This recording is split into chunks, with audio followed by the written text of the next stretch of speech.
Biotechnology, SIS College of Arts, Science and Commerce, Science West, I, Sanika Rai, would like to welcome you all to an educative session by Dr. Vaivi Nancharya on microbes in wastewater treatment and bioremediation. I welcome Dr. Vaivi Nancharya, sir, to this session. I take this moment to express my gratitude and acknowledge the glorious institution of the Indian Women's Scientists Association, IWSA. IWSA is an all India social welfare, voluntary, non-profit organization that aims to take science to the society for the upliftment of not-so-privileged classes and women. It has 11 branches across the nation with its headquarters in Vashi, Navi Mumbai. It aims at taking science to the masses and promoting scientific accomplishments among women scientists. One way of taking this objective ahead is through various internship programs that it conducts, which we are fortunate to be a part of. Now, without any further ado, I request my classmate Omkar Yadav to introduce the guest speaker. Thank you. Good evening, everyone. On behalf of the IWSA SIS internship program, I, Omkar Yadav, a student of TYBSc Biotechnology at SIS College, takes great pleasure in introducing our today's speaker, Dr. YV Nancharya sir. Sir is a scientific officer H at WSCD BARC. He joined BARC through 38 batch training school after completing MSc in biochemistry. Sir obtained PhD in biochemistry from Madras University and did his postdoctoral fellowship at UNESCO IHE, the Netherlands, using Marie Curie Experience Research Fellowship. Sir was a visiting researcher at Technical University of Munich, Germany, Brookhaven National Laboratory, and Arizona State University. Sir was awarded the coveted DAE Homi Bhabha Science and Technology Award, the ASM Visiting Professorship Award, and Indo-US Science and Technology Fellow Award. Sir has authored more than 100 research papers in peer-reviewed journals with about 4,200 citations and H-index of 37. His research interests include biofilms, biofouling control, microbial granules, wastewater treatment, and bioremediation. And today, he'll be enlightening us about the potential role of microbes in wastewater treatment, different microbial communities, and recent advances in microbial technologies for wastewater treatment. So, let's all be ready to imbibe everything this seminar has to offer. With that, I request you all to join me in welcoming Dr. YV Nancharya sir. I would request all the participants to keep their mics off throughout the session. Post your questions in the chat box, which will be addressed at the end of the session. And now, I kindly request Dr. YV Nancharya sir to take over and start the session. Thank you.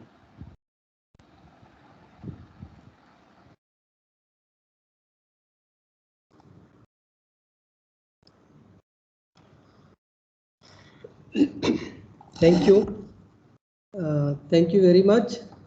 And so I would like to thank Dr. Shyamala Madam and other IWSA participants and members and SIS friends for giving me this opportunity to share our experience on bioremediation or wastewater treatment.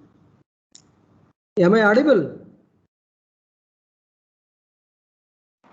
Yes, sir. Okay. Yes, sir. Yeah. Okay. So I think I would like to share the slides and then move on from there. Yeah.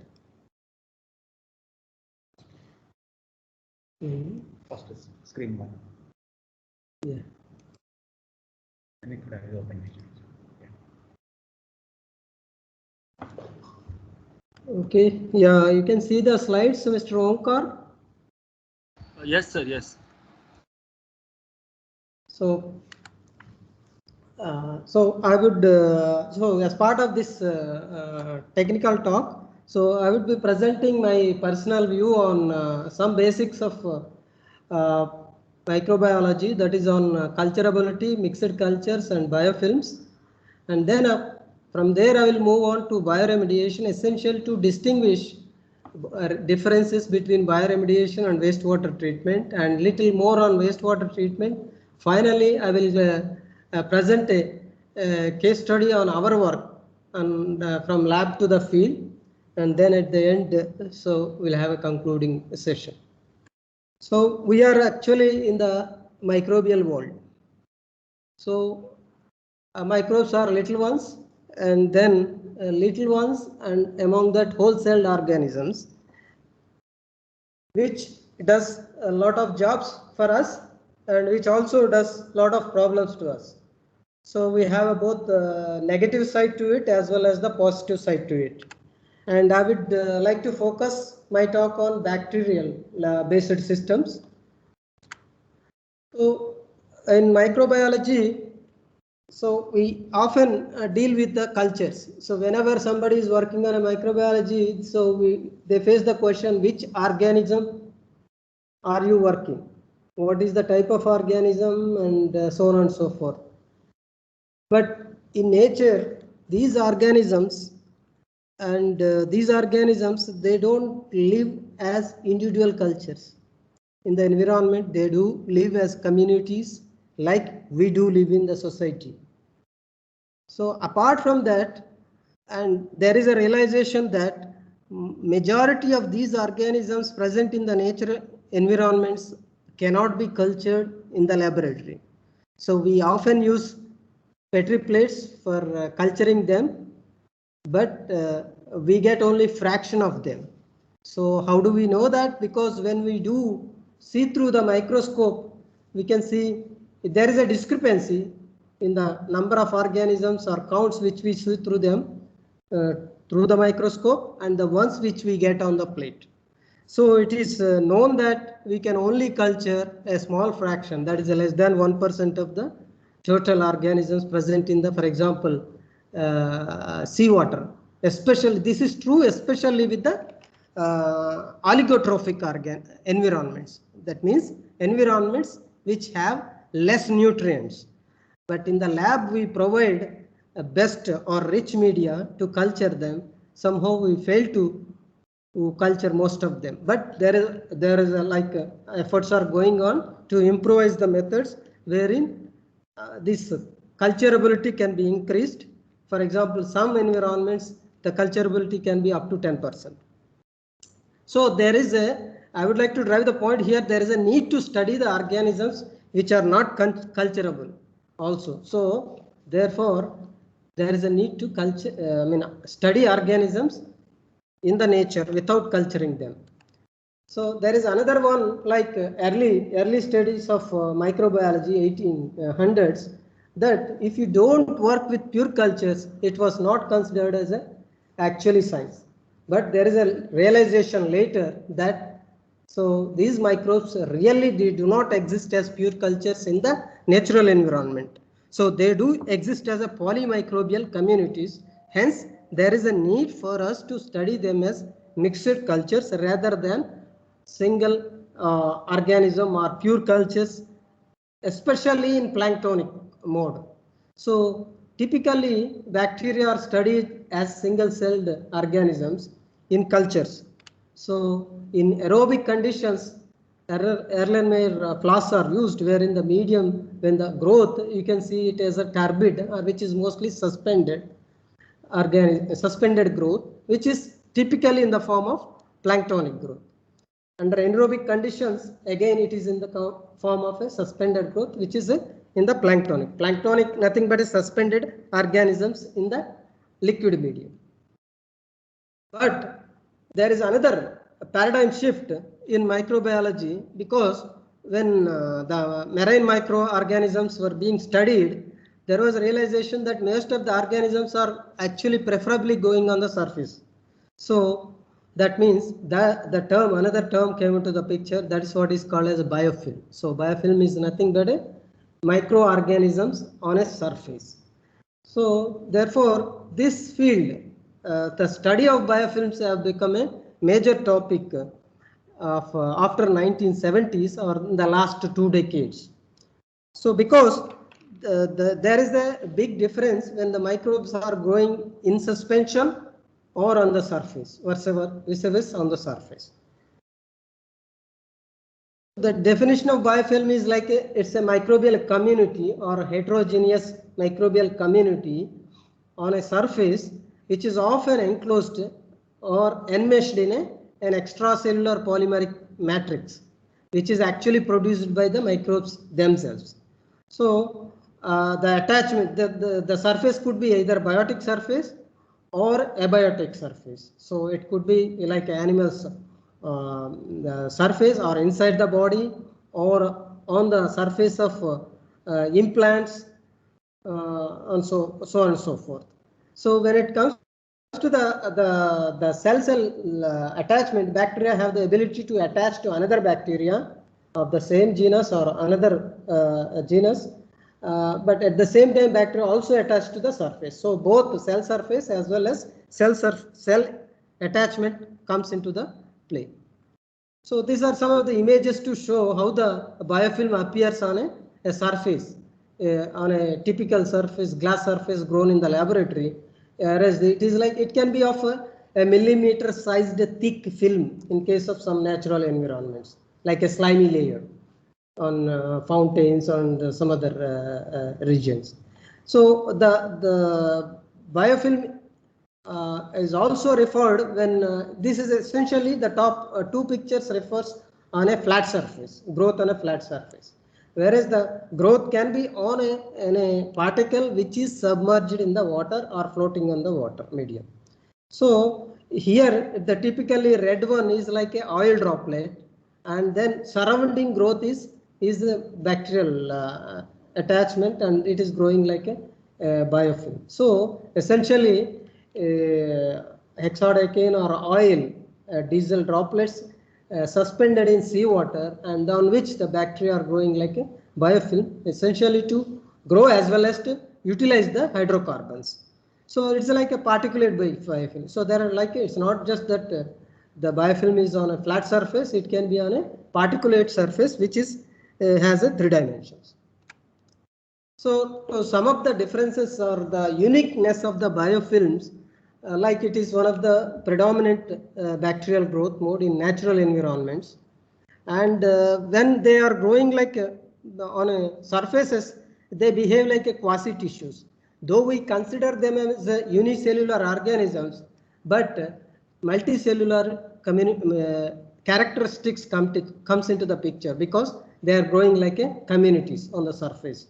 So we call them as a pseudo multicellularity, and there is a polymer, a slimy nature, which is given by the extracellular polymers, and polymers, because they are slimy, they can act as a barriers from the external environment.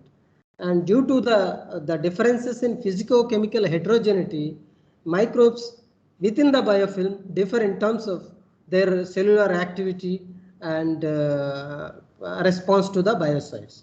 So another interesting thing is the biofilms are a hotspots for horizontal gene transfer.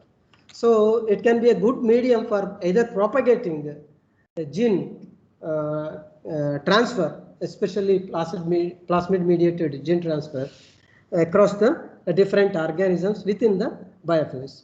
So that is it has got both negative as well as positive attributes.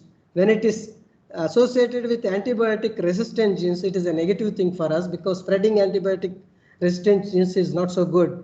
At the same time, if you want to actually spread a gene of interest which can encode proteins or enzymes which can degrade a specific pollutant, which is a boon for bioremediation.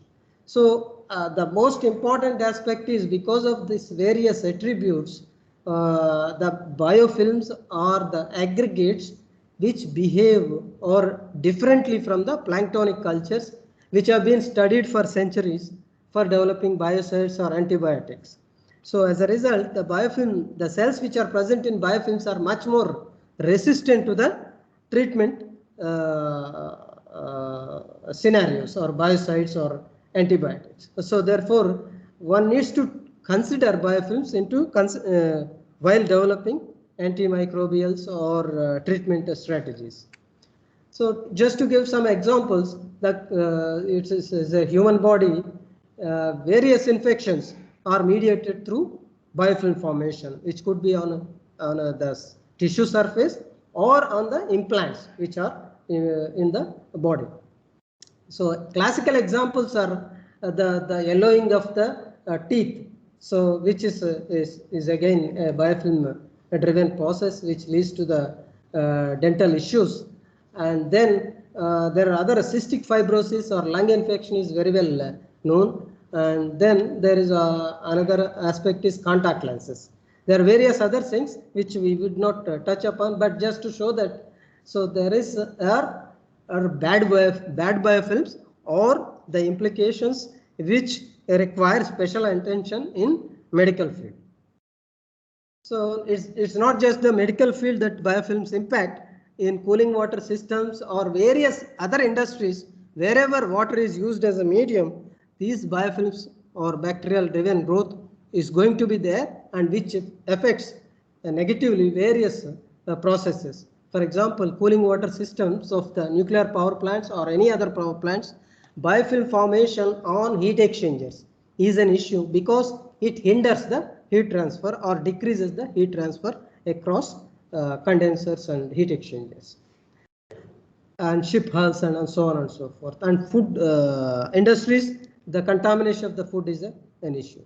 But in the water sector, we know that these attached growth or biofilms have been used for centuries to purify the drinking water. And then I'm taking from planktonic cells to biofilms, and then now to the third type of bacterial growth, which is called as aggregates. So this is another type of predominant bacterial growth which has been found in seawater. We call it as a marine snow, whereas in the freshwater it is called as lotic aggregates.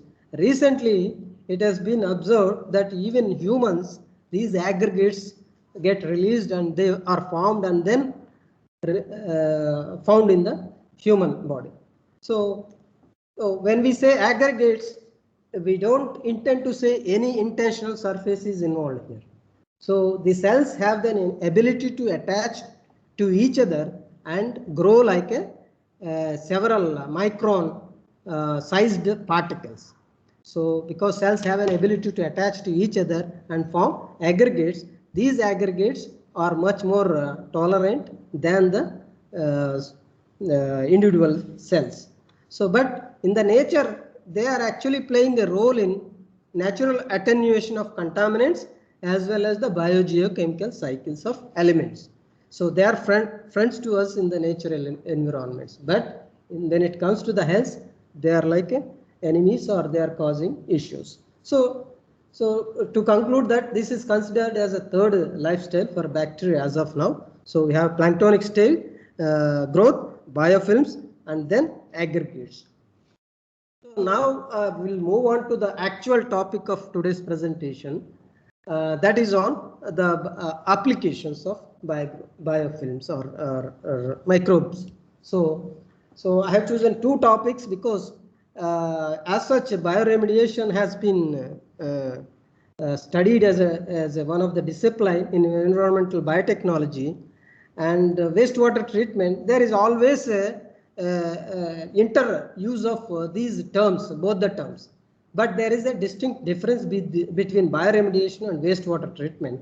And but of course, the ultimate goal is to remove the contaminants, and then in some cases at least to recover the resources which are important for sustainable development. So typically bioremediation is actually a part of environmental engineering and an example of environmental biotechnology. So what actually done is the microbes are used to clean up a particular environment. So that could be soil, water, or a sediment. So essentially microbes are used to biodegrade harmful contaminants. So biodegrade, I mean, is the biodegradation is commonly used for the mineralization of organic contaminants. But at the same time, this is also used for here in this definition. It also covers inorganic pollutants as well as metals or metalloids, nitrates, sulfates, so on and so forth, where actually it is a transformation, biotransformation. It's not exactly a biodegradation plays a role. So when it comes to the bioremediation, because the cost matters when it comes to applying a treatment strategy, the cost matters. So based on that, there are two bioremediation approaches that are being used. One is in situ bioremediation. So it is when you want to remediate a soil or a pond or a subsurface water in situ without disturbing it, the remediation approach is taken up. There is another one, ex situ remediation, where a soil is excavated or a groundwater is pumped and treated and put back. So some kind of disturbance to the environment takes place during the process of cleanup. So in situ and ex situ remediation, both are being used.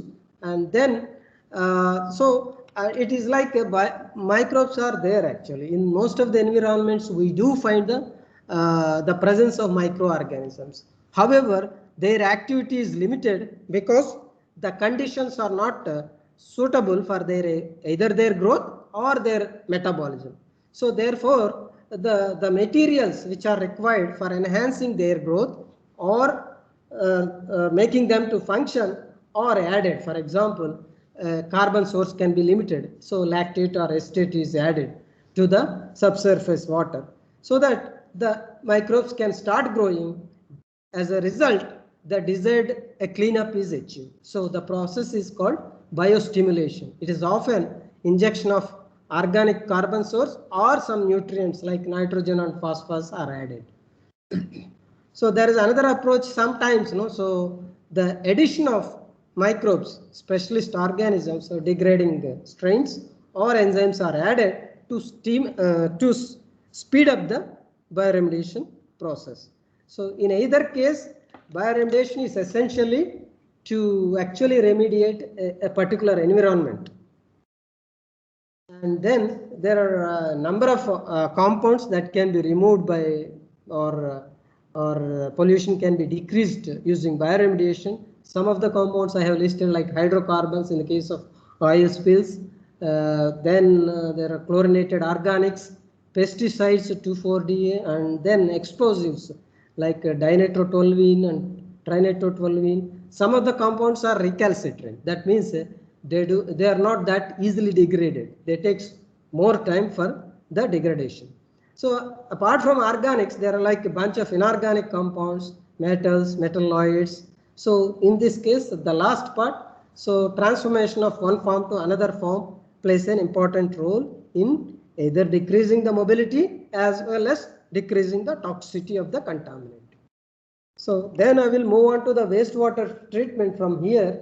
So wherein we know that wastewater is generated at our homes. So typically a 4-person in a house generates 450 liters of wastewater. So that is from all the, so we don't have a segregation. Some places when there is a segregation of when the toilet waste is isolated from the rest, it is called as the rest is called as a grey water or sullage. When it is combined, it is called as a black water or sewage, so which is more troublesome because when toilet waste is included, human excreta, it becomes contaminated with the pathogens. So, and there is another industrial wastewater which comes from several industries, which is more tougher to treat as well. So because of the various presence of toxic pollutants. So typically wastewater contaminants or sewage contaminants present in the sewage are categorized into organic carbon, which is organic matter, then ammonia, phosphorus, and then pathogens, suspended solids, and it is also associated with color, turbidity and smell, etc. But if you see there are hidden resources in it. So like water. So organic matter is an energy source, and then ammonia, nitrogen, phosphorus are nutrients for the plants and agriculture. So components of fertilizer. So essentially, it's a resource source. So instead of using wastewater, used water may be a better option for us. At the same time, treatment plants are considered as of now wastewater treatment plants, and I think the situation will come wherein they can be renamed as a resource recovery utilities or plants. So you can see the image of the sewage, which is very turbid, and then it cannot be released unless until it is treated to the expected discharge limits. So wastewater has been a problem for us because of urbanization and then lack of infrastructure for wastewater that is being generated currently. The subject actually treatment is part of a state list. So it is actually the state's responsibility to have wastewater treatment plants and provide public sanitation and protect public health, as well as protect the natural water resources. If it is not treated, it is not just we are not losing the water, we are also contaminating our own water resources. As a result, degradation of water takes place, existing water resource. Apart from that, when the water is contaminated with metals, heavy metals, it can also impact the agricultural productivity. So as of now, if you see class 1 and class 2 cities, that is metro cities and the next level cities, we have wastewater treatment capacity for treating only 30% of the wastewater that is being generated. So there is a large chunk which is not getting adequate treatment currently. Why is it so? Because it requires a lot of efforts for us to have or spend a lot of infrastructure or money to set up these infrastructure. Not only set up as well as to operate them. So there is a cost involved in providing the treatment infrastructure and operating them. So therefore, as of now, for class 1 and class 2 cities, we have only 71% of the urban waste which is not being treated currently or not getting adequate treatment. Some cities which are closer to the sea, they release it to the sea, and when there is a water stress or to meet the water demand, they recover water from sea. So desalination they use, and they spend much more than what actually can be spent by treating the water and recovery. So therefore, and these numbers does not reflect the ones which away from the urban India, that is rural and other are not actually counted in these numbers. So though state actually is a responsibility, central government supports it through various governmental schemes, and here actually state-wise distribution is shown. So you can see that the blue is actually the required or the generation, and then the whatever the pink one is the capacity. So there is a large gap between these two. So why there is a gap actually? Why we are not able to provide or bridge the gap between these two? Because we need to have a more number of treatment plants.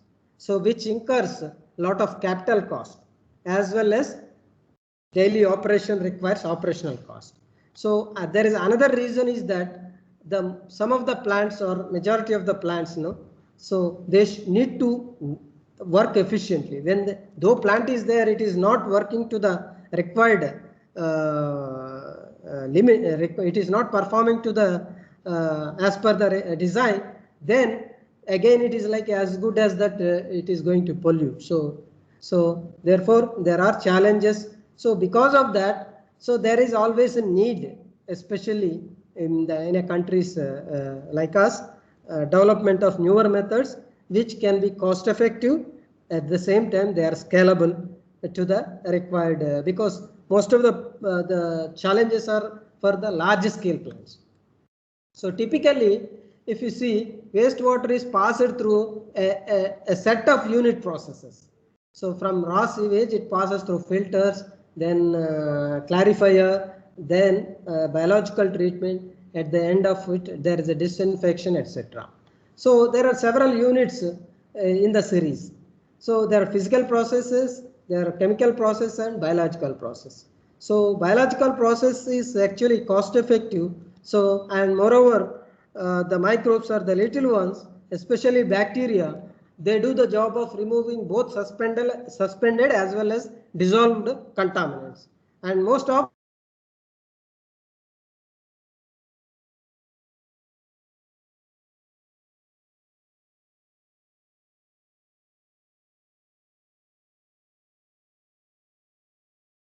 will have a biological heart. So it's like one of the key process in wastewater treatment plants. So when it comes to biological treatment, there are primarily two things. So what these microbes are doing, and when I say COD or BOD, nitrogen, phosphorus, they are actually food for these microbes. So they actually eat away these contaminants. As a result, so contaminants are removed. But since they are eating and they are multiplying, we are adding microbes to the wastewater. So the wastewater itself has microbes in the beginning, and then we are also cultivating them. So we are increasing the load of microbes. So there is a need for us to remove these microbes from the treated wastewater, and that is two reasons. One is that treated wastewater should be free of microbes as well as pathogens. Apart from that, these microbes are required for us treating the wastewater in a continuous basis. So they need to be retained. So one is the removal of contaminants or treatment, and then separation and retention of these microbes in the wastewater treatment. As I already mentioned, some majority of these pollutants are food for microbes. As a result, so biological treatment becomes a natural choice for using in wastewater treatment plants. So there are different types of wastewater treatment plants based on the type of process that is being used. So these processes differ in terms of type of microbial growth, or the type of process design, or the type of units which are being used, etc. So for example, activated sludge process is actually a century-old process which relies on a microbial community called activated sludge, or simply flocks. So we'll come to it little later. And then there is another process, biofilm based process, moving bed bioreactor and rotating biological contactor, and then sequencing batch reactor. So the above three are like a continuous processes, whereas SBR is a batch process, and there is another one which one wants a better effluent quality, best treatment, one can go for a membrane based bioreactors.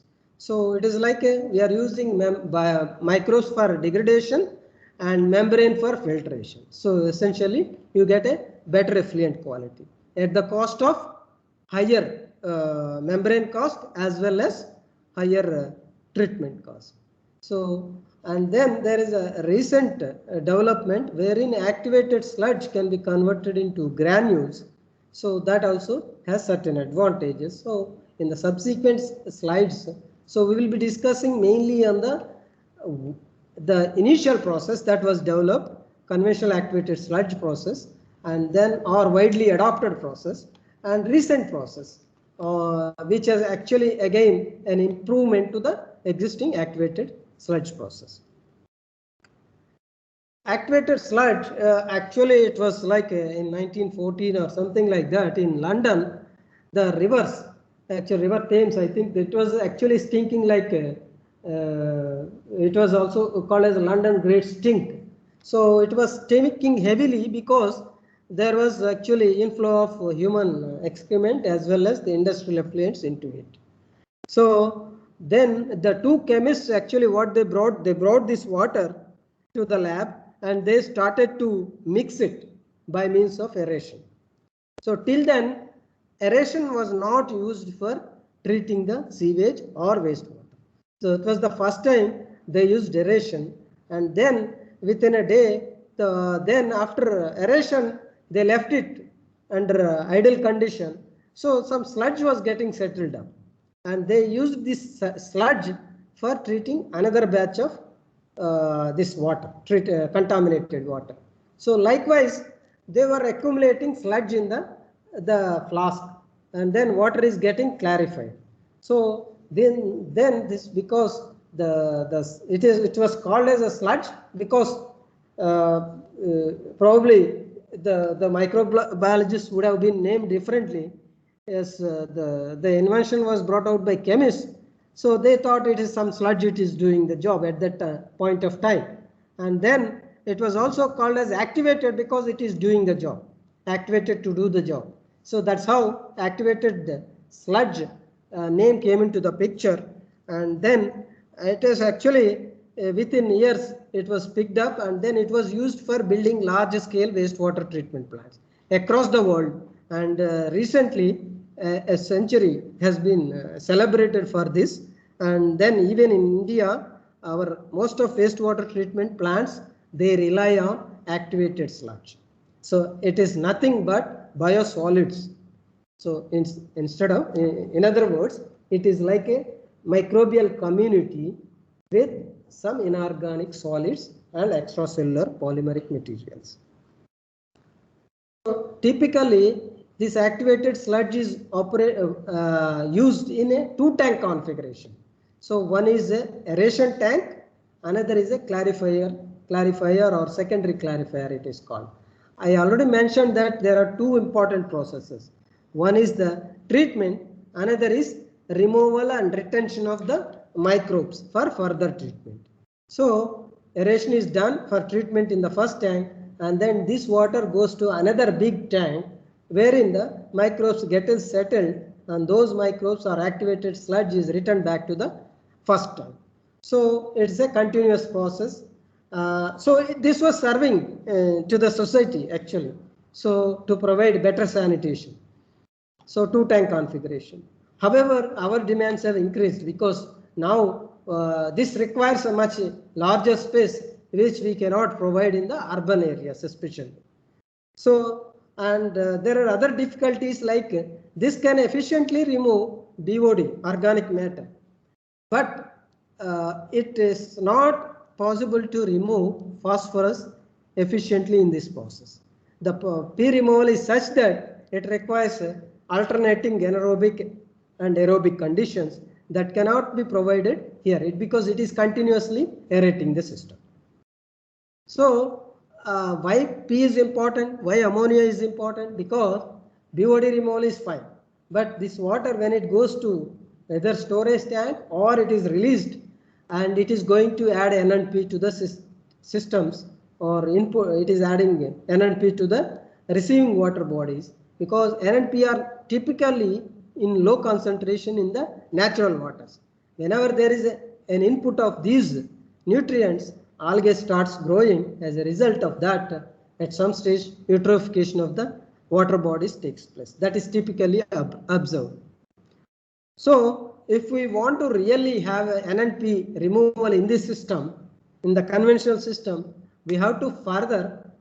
So this is what I am saying. So in two tank configuration, so when the water is stored in a tank, we still see growth of algae and other and eutrophication of the water body. So which is not so good. So if you want to remove NNP also efficiently in the system, we need to have additional tanks. So two tank configuration is not enough. So therefore additional tank is required and recirculation of the liquid is required.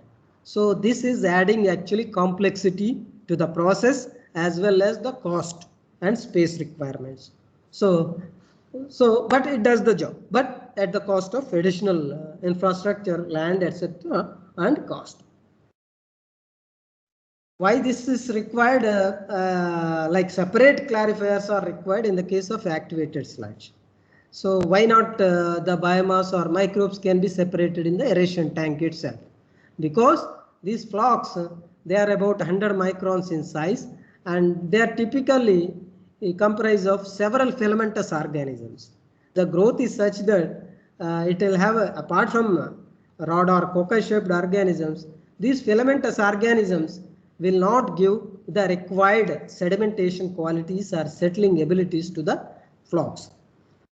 So there are developments during the course of last 3 or 4 decades, like activated sludge, and then later biofilm systems have come into the picture. There are different reactors, and then latest one is the making granules. So granules, I mentioned in the beginning, aggregates.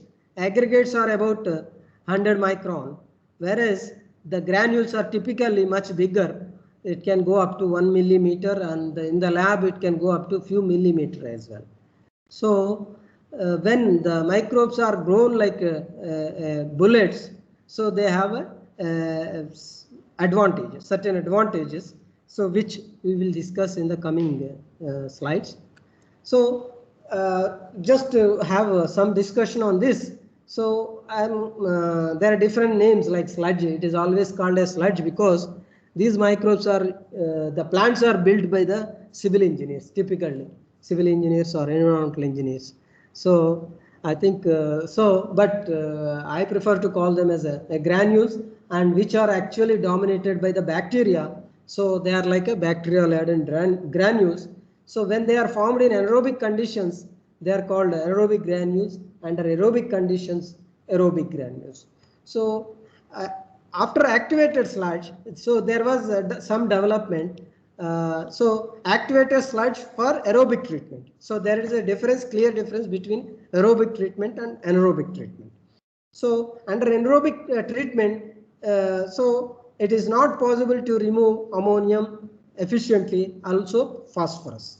So therefore, anaerobic process or this granular process under anaerobic conditions cannot be efficiently utilized for sewage treatment or domestic wastewater treatment. So which is large in capacity, required capacities are much larger in demand. So whereas the aerobic process is required, conventionally applied, as well as now also aerobic process is required because aerobic process can remove both the BOD as well as ammonium as well as phosphorus from the domestic wastewater. So coming to anaerobic granules, though it was invented sometime in 80s, and in fact there are several plants have been built across Ganga in 70s, 90s or something like that under Indo-Dutch cooperation program. However, still the Ganga is to get polluted because primarily few reasons. So one is this process cannot remove efficiently ammonium and phosphorus. Another is like all that water is not getting treated in this one, the anaerobic treatment. So, but typically this process is used for treating dairy effluents, wherein organic rich effluents can be treated or converted into biogas. So coming to the granules under aerobic conditions, it came sometime in 1997, and then it is again from a Dutch invention. And so then because of the utility in the wastewater treatment, within 2 decades, it has come into a technology within 15 years, let us say. So a large plant has been built in Netherlands, and then so why it is so important, because when activated sludge can be replaced with the granules, the treatment system or plant becomes very compact in such a way that it requires only 1/3 of the space required by the original plant. So if you see, the brown is the actual plant with the conventional system, whereas the bluish one, which is actually a granular system, so which only requires 1/3 of the original system. So that is associated with the cost. So lesser cost. So what is the major difference between these flocks and granules? So as I mentioned, the size is 100 micron here, whereas the size is about a millimeter here. And because of that higher settling velocities, they settle very fast from the water to be treated or after treatment. So whereas the flocks separation requires much more time. And apart from that, the granules will have a more amount of microbes, and then it becomes easier to increase microbial load in the system. That means conversion rates can be increased. So earlier I mentioned the flocks are dominated by the filamentous organisms, whereas the granules are dominated by the we don't see much of filaments. So filamentous growth is not a good sign for indicating the function of the wastewater treatment plant. So whereas the granules are typically consist of rod-shaped microorganisms, which is like not a single type of organism, which we have actually sequenced, and then so we see a bunch of a very highly diverse and dynamic system or community within the granules. So instead of 2-tank earlier I mentioned, or 3-tank system, so granules can make it actually a single tank system. So we don't need to have a clarifier. So 1 tank, but it is operated in a batch mode. So tank is filled and then treated, and then the treated water is removed and tank is ready for treating another batch of water. But microbes are grown like a millimeter sized particles. So this is actually has attracted interest for a decentralized wastewater treatment. So typically each batch comprises of different phases, like filling of the tank, then mixing by aeration, and then settling of these microbes, and then decanting of the treated water. So it goes on like this. So in a day I can have 5 or 6 cycles, and then the same tank is repeatedly used for treating the wastewater. So the configuration is called sequencing batch reactor. So a little bit on the granules. So they are actually started with small particles in the beginning, and they can be grown like a much bigger particles. So this is like it depends on various parameters. So like how the reactor is operated, and what are the characteristics of the wastewater, and then aeration condition, and so on and so forth. So coming to just individual granule, it is like so diffusion limited as a result. So you have actually stratification of microorganisms, or the distribution across the granule, that would help actually in maintaining anaerobic, aerobic, anoxic conditions, which are actually required for efficient removal of nitrogen and phosphorus.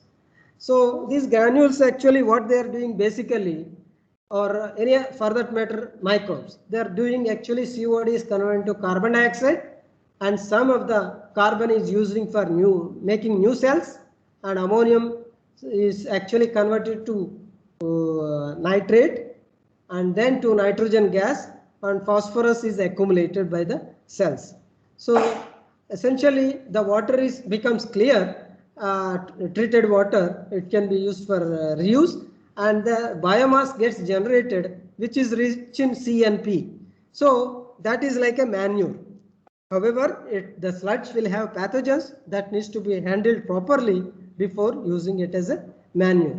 So we are talking about these are the basic processes, but when the actual wastewater, a lot of emerging contaminants like antibiotics or surfactants or even cosmetic based chemicals are coming to the wastewater. Whether what is happening to those emerging or chemicals, so that requires a further studies, as well as so what I would like to emphasize is that the granules, they are resistant or they are tolerant to many of the toxic pollutants, at the same time perform efficient biological removal of contaminants. So there are different processes which are actually categorized, wherein the degradation, denitrification, and phosphorus accumulation and reduction of elements, and then the dye degradation or decolorization of dyes, and then of course nitrification is important, ammonia removal. So it's like that various functions are achieved which are required for purifying or treating the water. So we have also studied various contaminants, removal of various contaminants, because some of these contaminants are not easily degradable. So like tributyl phosphate, and then dinitrotoluene, which is actually component of explosives, and then paranitrophenol, which is also actually toxic to microbes. So, but still these microbes can tolerate and function or remove them. So this is one example I would like to mention, because textile dye industry is very important to the country, but at the same time it is being closed down because of the issues concerned with the environmental pollution. So if we apply a proper treatment, it is possible to actually treat the dyes and then decolorize them, also oxidize the dyes, but it requires both oxidation and reduction reactions in the bioreactor. So we need to properly manipulate the conditions to actually explore or utilize the microbial metabolism in such a way that the desired function can be achieved. So these are some of the metals which are highly toxic. Often heavy metal pollution is considered. I mean, is an issue which is discussed. Various metal ions. Some of these are actually exist in different oxidation states, and then oxidation state decides whether they are soluble or insoluble. So some of these elements I have given here, they can be converted to less soluble or less toxic forms under the microbial treatment conditions. So as a result, they can be, when there becomes a lower solubility is decreased, they get immobilized on the biomass. So also they become lesser toxic to the cells. So this is a typical one example I have given selenium and tellurium, because tellurium actually used as an antibiotic. So actually to prevent the growth of microbes. So but there are organisms which can very well grow under those conditions, and not only grow, apart from that they can transform one oxidation, for example Se6 to Se0, and then you can see that immobilization of the metal ion on the surface. And then so it's like it's possible to remediate the most toxic forms as well. So in fact actually this Se0 is in the form of nanospheres. You can see the white spheres on the surface of the granule. And then I would like to pose a question. I think I will take another 10 minutes if it is okay with. I think I am exceeding the time, but I think I have few more slides to complete. So actually there is always a challenge in the applying this granulation under field conditions. So because there is like almost it takes several months, but in the lab it can be very well executed easily, but because of the complexities, when it goes to the field, it becomes more tougher to achieve this process. So so that is what has been I have put it in the case study, wherein we have actually tried to bring out from the lab studies to the field application. So typically activated sludge is converted to granules. This is the normal route. So whatever red cross is there, that is the normal route. But we have taken a different route wherein microbes present in the wastewater can be directly converted to granules. So this route we have taken up because wastewater is a good source of microbes, because microbes living there are already adapted to the conditions, harsh conditions, and then definitely there are also organisms which actually can do the job. So what we do in the reactor or bioreactor provide right conditions so that the existing native microbes can be converted to bigger particles or granules and to achieve a treatment at a much faster rate. So there the proof of concept we have demonstrated, wherein we have developed a new method for making these granules at a much faster rate. So we have used some particles wherein the growth can be supported in the initial stage, and then the microbes can be made in the form of beads. Then after the proof of concept, so we went into the field. Like actually we are working on this granular systems since 2004-5 in the lab, but that was mostly focused on the effluents related to industries and nuclear per se.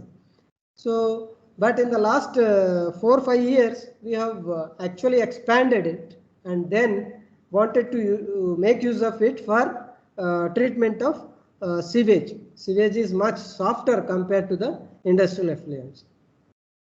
So, after proof of concept, we have set up a small scale reactors in the sewage treatment plant, and then river sewage was treated at different scales. So the technology, the patent, after patenting, the technology which is emanating from this, we are calling it as hybrid granular SBR, because SBR is already there and granular also is there. But so far this has not been implemented in India.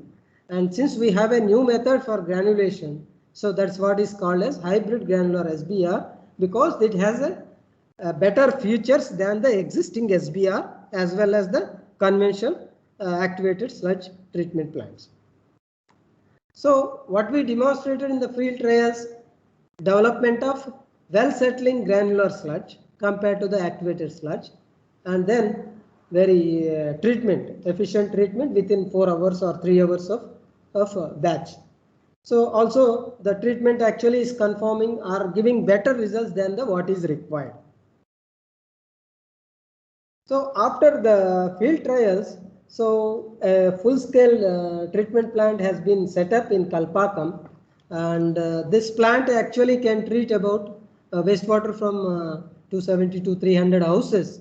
So its capacity is 150,000 liters per day. So that is like 150 meter cube per day.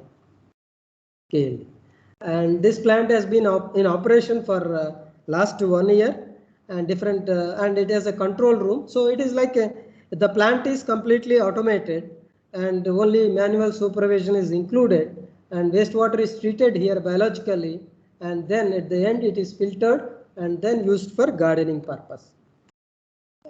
So typically, as I mentioned, the process is actually what is unique is like having a SBR with a granular system is unique to our system, but other systems are components of various other plants as well. So these things. And this plant was inaugurated by our chairman sir and in Kalpakkam. Also there is another plant which was set up in Delhi, so which was for a railway colony. So that was also inaugurated and it is in operation. So I would like to just to mention that microbes are present in most of the contaminated environments. Their numbers may be low, but they may be adapted to live there.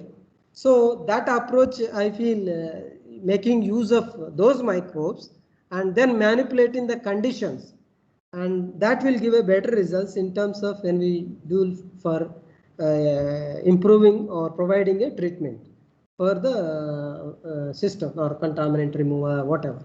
So typically the contaminant removal is achieved by the metabolic process, and though that metabolism can be divided in terms of aerobic or anaerobic or fermentative or anoxic. So it is mainly categorized based on the how they live, these microbes live. For example, we need oxygen for living, so oxygen is the electron acceptor for us. Similarly, there are several bacteria, they need oxygen for living. So aerobic microbes we call them. But there are several organisms or communities, they can live without oxygen. So there are organisms which can live on partially degrading organic substrates. So therefore, you can have a diversity within the organisms. So in some cases we can achieve reduction, in some cases we can achieve oxidation. It's essentially a mix of oxidation and reduction processes that are accumulation, which are essentially used for remediating the environment or water. So when it comes to the aerobic metabolism, basically microbes have when they eat food, they actually pass through different pathways. So electron transport is the key here. How the electrons are flowing from one end to the other end when they are respiring. So similarly, anaerobically, there are organisms, so they can actually use different electron acceptors. So essentially we have to manipulate in such a way that this electron flow is diverted in such a way that the required result can be achieved. So that is treatment or removal of contaminants. I think I am closing my talk here. I hope I am able to convey the some of the, I mean, at least some important or new things to the SIES. So yeah, I am able to take the questions now if there are any. Hello. Thank you, sir. Thank you so much for this wonderful talk. Now we will be proceeding with our Q&A session. So can I start? Shall I stop sharing? Okay, sir. Yeah.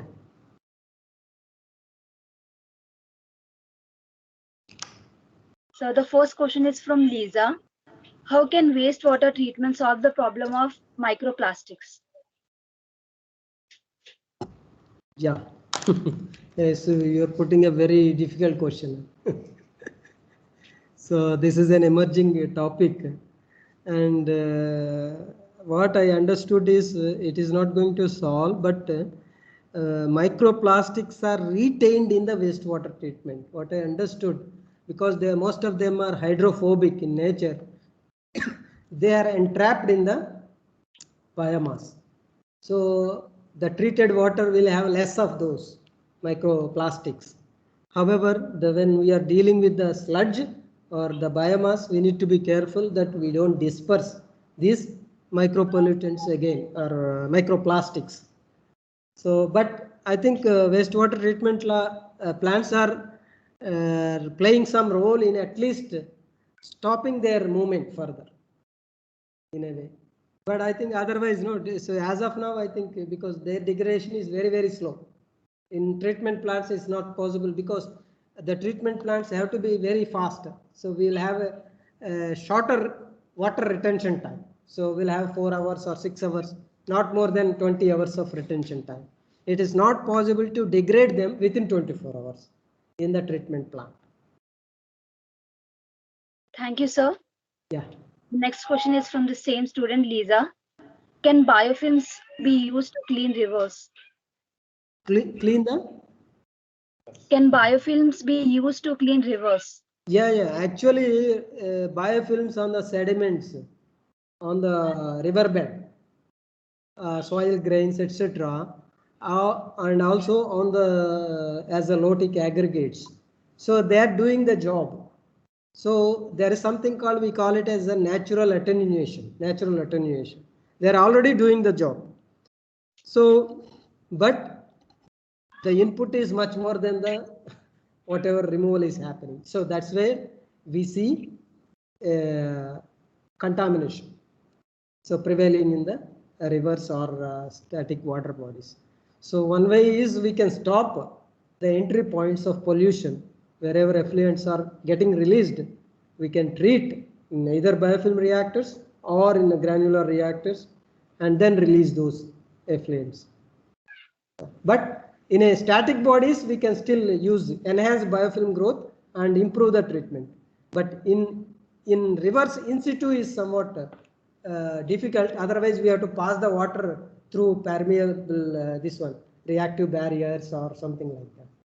So, yeah. Thank you, sir. The next question is from Nivedita. Can a granular SBER can be used to treat polluted rivers or the lakes? Yes, it can be very well used for lakes especially, but issue is cost. So when the cost is not a problem, granular SBR can be used anywhere for that matter, treating wastewater. But granular SBR is better than the other treatment systems in terms of cost and treatment. So other treatments also will cost. So in principle, it can be applied, but again, when we want to remediate pond, do we use an ex-situ, a reactor side by and spend energy, or do we enhance microbial growth within the system facilitate and provide aerators within the pond and then clean up at a lower cost, or do we treat the entry points which are coming into the pond? So we need to take a call based on the cost and economics. Yeah. Yes, please.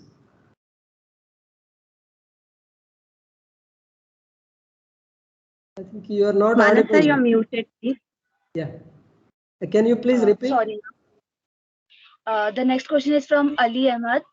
Bioaugmentation versus biostimulation, which is comparatively better for treating polluted water? Yeah, actually, so the biostimulation is like sometimes, no, especially in subsurface waters, where underground sometimes, some sites, let us say there is a nitrate pollution.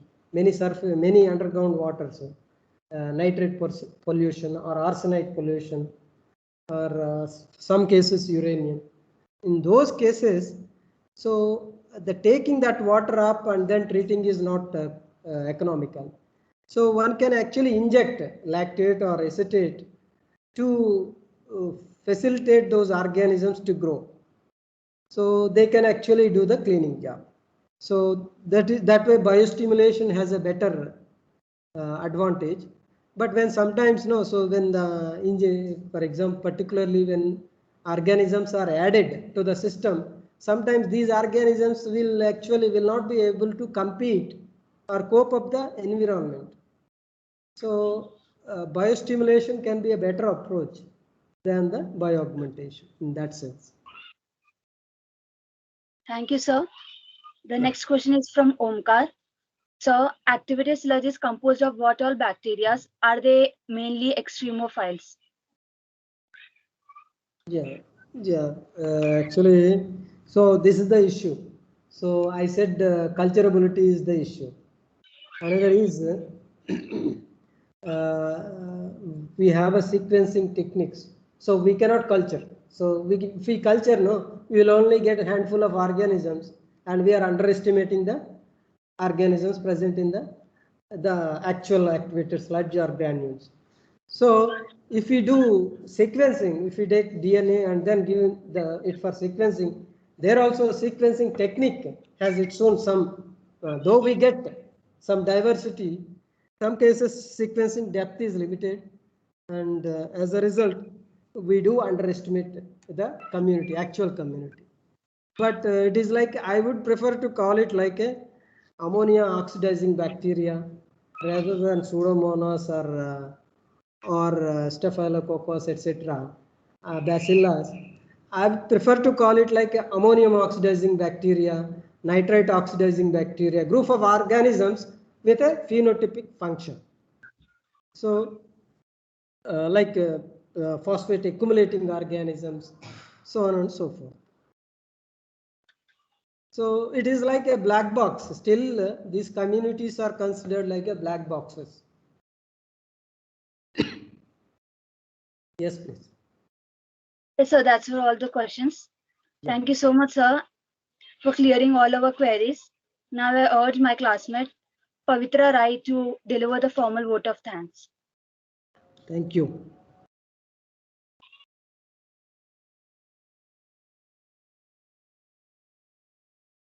Hello. Under the aegis of IFSA internship program, I, Pavitra Rai, would take the honor of concluding the session by proposing a formal vote of thanks for today's webinar. At the outset, I extend my gratitude to our honorable speaker, Dr. Y.V. Nancharya, sir, for taking his time out from the busy schedule and enlightening us on this very fascinating topic. Today's webinar gave us a very copious amount of information and reveals some interesting facts. The point where you explain the culturability and isolation of biofilms, its characteristics, and all the procedure related to this wastewater treatment, like in a flowchart manner, was really very elucidative. I'm sure it will aid us in our studies and the project we are involved in. I would also like to extend my gratitude to our IRSA mentors for Dr. Shamla Bharadwaj ma'am, Dr. Padmavati ma'am, Dr. Kiran Kumar Reddy sir for organizing such an insightful talk.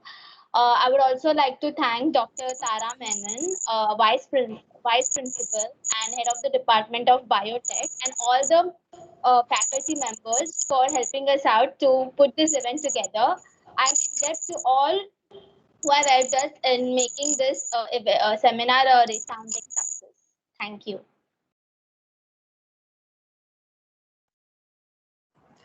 Thank you, Dr. Nancharaya. Really, I know you had a very busy day. You had TPDM in the morning and all. So, with all your busy schedule, you have talked to the students. I am really very happy that you were able to share all your experience with them. This would have certainly helped them a lot in gaining the knowledge. Thank you once again on behalf of you, sir. Yeah, thank you, madam. Thank you. Yeah, thanks a lot. Yeah, thank you. Personally, also, IWSA is getting so much of connectivities, and people like you are coming forward to help us in these programs with your with our members from Kalpakam who are your colleagues. So thanks a lot, and this internship is going to see a very important outcome. I just came to know that I'm Rita. I'm Okay. Yeah. Rita. Glad to see you, madam. Yeah.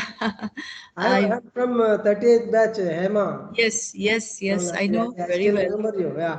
Yeah, I know very well. So I thought I'll also show my video on and then speak to you. I listened to your talk, and I've superannuated on in 2019, Yes. and after that the COVID. But see how this forum of IWSA and our internship program, which we opened 2021, is helping us bring all of you together. And I'm so glad that this is happening. And certainly we'll continue.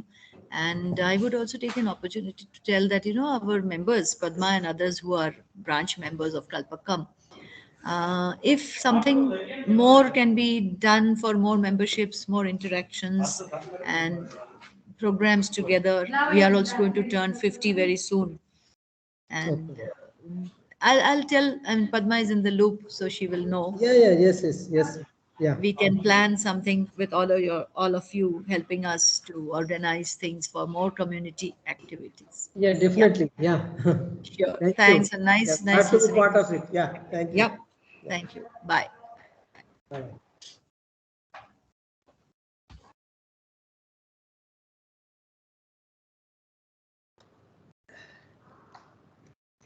I think students, can we close the session now? Yes, ma'am. Yeah. Okay, thank you. Especially Dr. Reddy and Padma.